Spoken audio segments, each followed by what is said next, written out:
Hello and welcome back to this new video. Today we will be discussing about Translanguage's activities in class. If you remember, in one of our previous videos, we already suggested some activities that you might want to implement in your classroom while adopting a translanguaging pedagogy approach. Today, the focus of the video will be on translanguaging activities in class that aim to make the language of the students visible in the classroom walls. Moreover, we will also focus on how to make these languages visible in the entire school setting. You might remember already what is translanguaging as a pedagogy.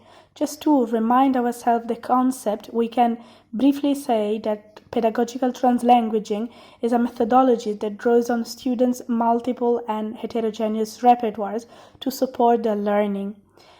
Translanguaging aims to create an inclusive and democratic learning environment where all the languages brought by the students are taken into account to support the learning and used in the learning activities.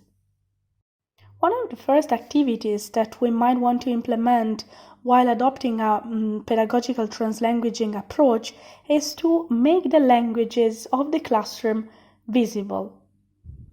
This might seem secondary, but it is rather crucial because it stresses the idea that all the languages, every language of the classroom is important. So why we should do it? Well, the first reason is that language society and language ideologies are strictly related. In general, we can say that what is surrounding us is having an influence on the way we think and we act as individuals. So in relation to language, we can say that society shapes the way individuals consider and think about language, and which is to say that society shapes individuals' language ideologies. The way we are surrounded by language is also shaping the way we consider languages. So if a language is more prominent, our brain might consider it more important exactly because it is dominant in relation to other languages. We can also see this in school settings. Schools and classrooms in general tend to be, first of all, monolingual.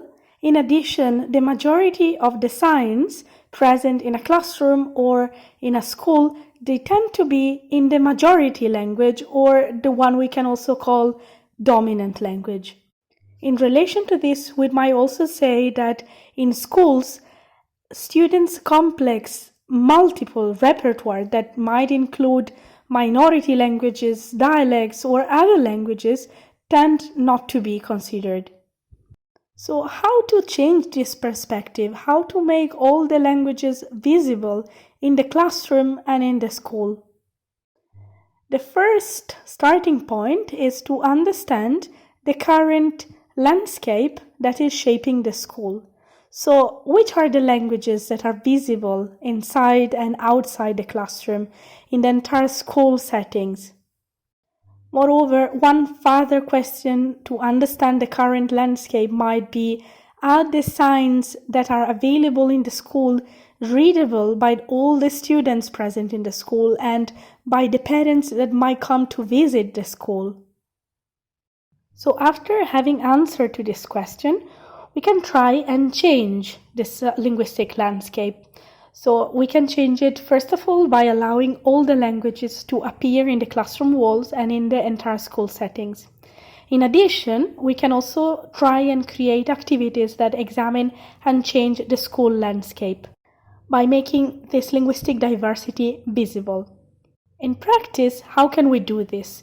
We can do it by creating, for example, multilingual sign for the school areas. For example, translating the word gym or the word canteen in all the languages that are spoken in the class or are spoken in the school. One further idea could be specifying at the school entrance which are the languages spoken in the school so that every student and every parent that comes to visit the school will feel visible and valued by the school setting. Thank you very much for listening to this video. Stay tuned for more.